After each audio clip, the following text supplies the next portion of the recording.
tubifurije kugubwa neza aho muri hirya no hino. Imana ibaha umugisha. Turaje muri bya byigisho byacu dusanganywe by'ishuri ryo ku Isabato.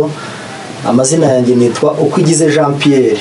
Abo tumenyeranye tumaze kumenyerana rwose. Reka nakire bene data turi kumwe hano muri studio baje kudufasha gutangira kwiga ibi byigisho. Ni karibu babasuhuze kandi babibwire. Nanjye ndabasuje mu izina rya Yesu. Nitwa Aimable Nshimiyimana. Urakoze cyane. Ndabashuhuje mugire igitondo cyiza. Ninzaba mwita Pierre. Barakoze cyane. Tugiye kwiga ibyigisho mureba kuri kamera, ibyigisho byiza cyane byitwa ubutumwa bwiza uko bwanditswe na Yohana. Ni umuzingo wa gatatu. Tumaze igihe bihembwe bibiri twiga umuzingo wa mbere ubwo wa kabiri. Urebe tugiye gukomeza n'umuzingo wa gatatu. Ababireba kuri screen murabona ko rwose ari ibyigisho byiza cyane. Bihishe ibintu byinshi cyane. Muzarikurikirane rero. Mbere yuko tujya mbere reka tubanze dusenge. Urakoze data wera, tugushimiye umwanya mwiza uduhaye wo kwiga ijambo ryawe, duha ubwenge no gusobanukirwa mu izina rya Yesu. Amen. Murakoze cyane. Reka tubahe ikaze na karibu kuri channel SDARM. Nkuko twari tumaze kubibabwira rero tugiye gutangira ibyigisho byacu, ariko mbere yuko tujya mbere mu byigisho mu ngingo, reka dusabe mwene data Aimable atunyuriremo mu ncamake iri ryigisho cyane ku mpapuro zaryo zibanza.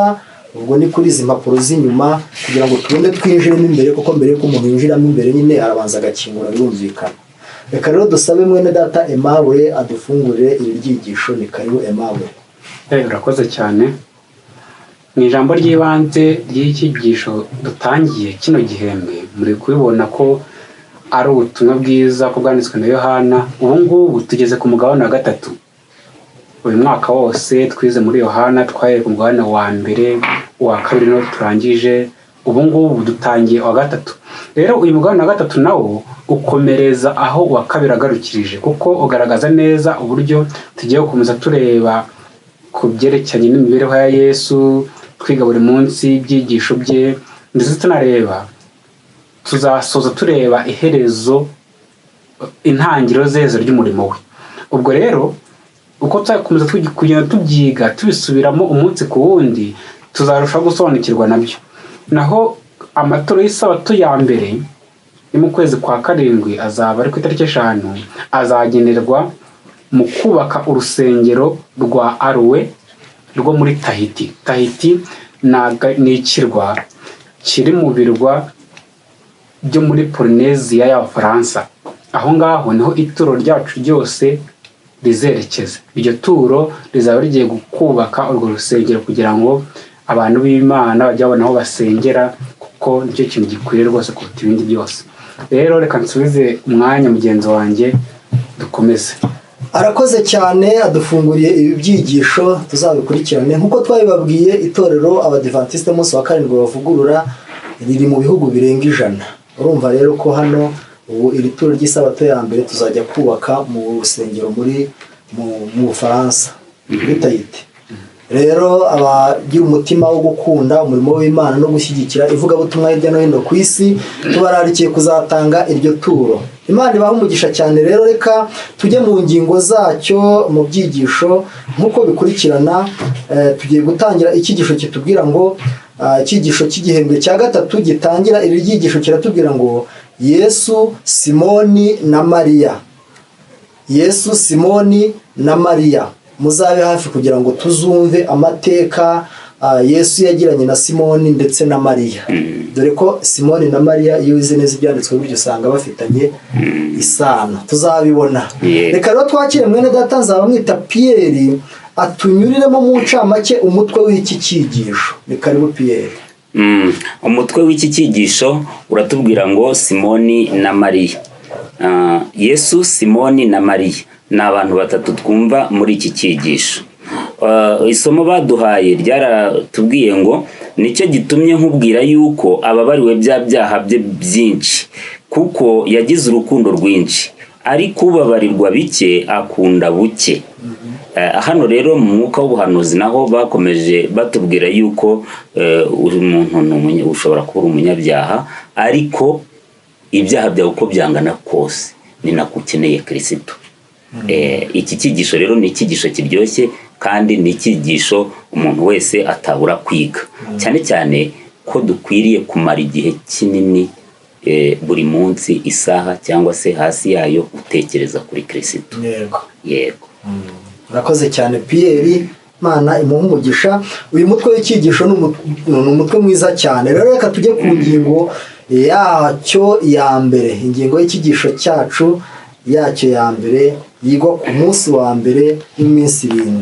Iyi ngingo yitwa gusura Betaniya ubuheruka. Ninde wasuye Betaniya ubuheruka? Ese ubwo buheruka bwari ubuki? Tugiye kubyumva muri iki cyigisho. Reka dusabe rero Pierre aturebere muri Bibiliya mu isomo ryo muri Yohana ibice 11 umurongo wa 55 arageza kwa 57, ndetse araza no kuturebera muri Zaburi 55 umurongo wa 21 kugira ngo twumve ibyo tumaze kuvugaho. Ikibazo cya mbere kiratubaza ngo sobanura imimerere yari i Yerusalemu mu gihe Kristo yasuraga i Betaniya, kandi ni gute ibi bishobora kuba hari impinduka byateye ku bantu bamwe na bamwe bari bitabiriye ibirori byo kwa Simoni. Hari uko byagenze i Betaniya, ariko n'abari bitabiriye ibirori hari impinduka byabateye. Reka twumve Pierre adusomere. 5:5 igice cya 11 cya Yohana baratubwiye bati, kuko Pasika y'Abayuda yendaga gusohora, benshi bava mu gihugu barazamuka bajya i Yerusalemu. Pasika itarasohora ngo biyeze. Bashaka Yesu, babazanya bahagaze mu rusengero bati, mbese mutekereza mute? Ntazaza hano mu minsi mikuru?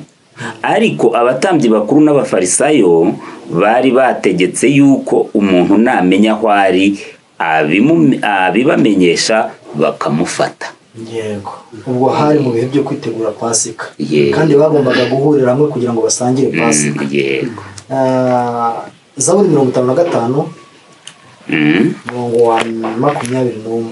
Zaburi ya 55 umurongo wa 21. Wa muntu yaramburiye amaboko kubuza abo banaga amahoro, yahumanije isezerano rye. Bakoze cyane. Duhereye ku isomo badusomeye hano, ubwo wasuye Betaniya rero ni Yesu. Ariko hano ibyahabaye reka tuze tubyumve, twakire mwene data Aimable adusomere muri kiriya gitabo n'aya magambo asubirwamo yo muri Yohana igice cya 11. Ni mu gitabo cy'ibifuzwa ibihe byose ku ipaje 557. Reka dusabe mwene data Aimable ayatunyuriremo kugira ngo ayadusomere kugira ngo twumve neza, duhuze neza ibi bintu na magambo tumaze kwiga.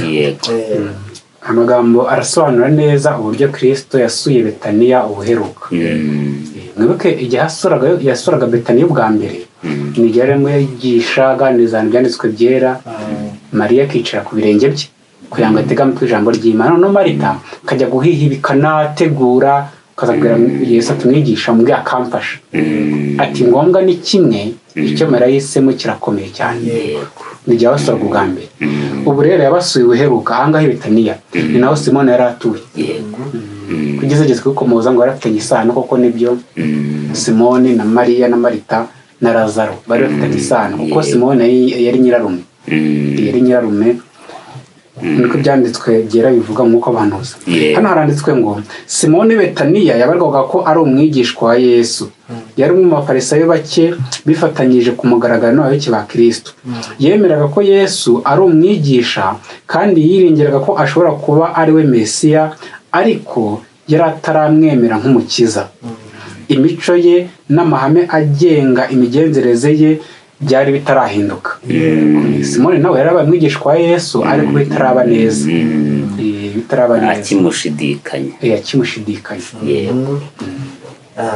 Muri make ahi Betaniya hari kwa Simoni.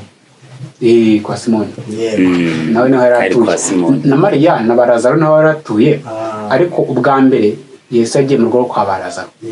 Ariko ubuheruka yatumuwe n'umufarisayo ngo Simoni kugira ngo asangire ajyanga amushimire kandi tuzabibona. Ubwo rero byumvikane ko ubuheruka n'undi ni Betaniya nabwo ari mu nzu yo kwa Simoni. Bakoze cyane bawe yaracyumvikana. Reka twumve umugisha Simoni yagize mu isomo dusoma muri kuko urumva umuntu wasuwe na Yesu byanze bikunze yagombaga kugira umugisha. Noneho turebere ku ngingo ya B, turebere isomo dusoma muri Luka ibice 7:36. Hari ikibazo kitubaza ngo nuwuhe mugisha ukomeye wahawe Simoni kandi ni gute icyo gihe yagaragarije Yesu ishimwe rye. Simoni yabonye umugisha kandi agaragaza n'ishimwe rye. Dusomere muri Luka ibice 7:36. Haragira hati umugore w'umunyabyaha asiga Yesu ku birenge. Umwe mu bafarisayo aramurarika ngo asangire nawe. Yinjira mu nzu ye aricara ngo arye. Nuwo ni kuvuga. Arakoze cyane. Noneho reka dusabe Mabure adukomereze atubwire uko byagenze muri aya magambo yo hepfo. Ahangaha kubera igitangaza gikomeye Kristo yakoreye Simoni, tugiye kusoma hano hasi urya mukijije ibembe. Simoni aranyuzwe yifuza kumushimira. Yego. Bombi we na Mariya bafitanye isano ku byose bakoreye. Yesu akora igitangaza gikomeye Simoni. Ibembe yari kumwica ko amaherezo y'ibembe nako byakiraga. Byari kumwica. Yesu amukiza urupfu. Ubwo aramugiyemo ideni ryo kuzamushimira. Yego. Mariya nawe nuko Yesu amukije abagiye kumutera amabuye. Arangije anamubarira n'ibyaha. Yego. Icyo gihe n'amahungu ati nanjye simuciraho iteka ngenda ntukongera gukora icyaha ukundi. Burya yaramubabariye. Niwe nyine afite uburenganzira bwo kumutera ibuye kubera ko niwe utari ufite ibyaha ibyagiye. Mariya nawe abagiyemo ideni. Yego. Ryo kuzamushimira. Urumva abo bantu bombi bari mu mwenda. Barimo ideni. Ariko Simoni tuzabona Yesu yarabwiye Simoni mu mugani muri Luka igice cyawo cya 7 tuzayibona neza. Yego. Rero Mariya ni wa wundi n'ubundi. Rero ngo tugiye kureba icyo Yesu amukuriye. Simoni yararakijejwe ibibembe kandi ibyo ngibyo nibyo byamuteye gusanga Yesu. Gukizwa kwe kwatumye bimureshya aragenda asanga Yesu. Yifuzaga kugaragaza gushima kwe, maze igihe Yesu asuraga Betaniya bwa nyuma Simoni yateguriye umunsi mukuru umukiza n'abigishwa be kugira ngo amwiture amugaragarize ishimwe. Ariko rero agatanga n'umuco mwiza. Umuco mwiza cyane. Hagikorera umuntu gitanga umurimo ukomeye w'ingenzi cyane. Yavuga ngo murakoze akumva birahagije. Bura rwose gushimira umuntu neza mu magambo ntabwo tubyanze ariko no mu bikorwa. Murakoze gusa ntabwo ihagije ukwiye gushimira umuntu akabona yuko wanyuzwe n'icyagukoreye. Iyi ngingo rero tugiye kuyihina kuko ejo tuzakomeza. Ariko mu kuri twumve neza ibi bintu hano i Betaniya, nyagusura Betaniya ubuheruka habonetseyo ikintu gikomeye cyane kuko uriya mugabo Simoni yateguye uburyo ashimira umukiza, ariko tuzabonamo n'undi muntu waje abizamo kandi nawe afite ishimwe nawe akamushimira. Ni ibintu rero iki kiganiro ni ikiganiro gikomeza ariko kiraryoshye. Abadukurikirana muzabikurikirane tuzarushaho kumvamo byinshi by'amateka ya Simoni na Mariya. Kandi bene data reka mbabwire dukeneye gusobanukirwa na Bibiliya. Kumva abantu bo muri Bibiliya tukumva amateka yabo, twarangiza ntidukurikirane ibyabo ngo tubimenye, bituma tutamenya n'icyo twabigiraho, kandi tukiri mu isi dushobora guhura n'ibibazo nk'ibyo bahuye nabyo, byaba byiza cyangwa ibibi. Rero tubakuye icyitegererezo cyiza, birashoboka ko byadutera kwihangana cyangwa no kumenya uko twakwitwara dukuye icyitegererezo kuri bo.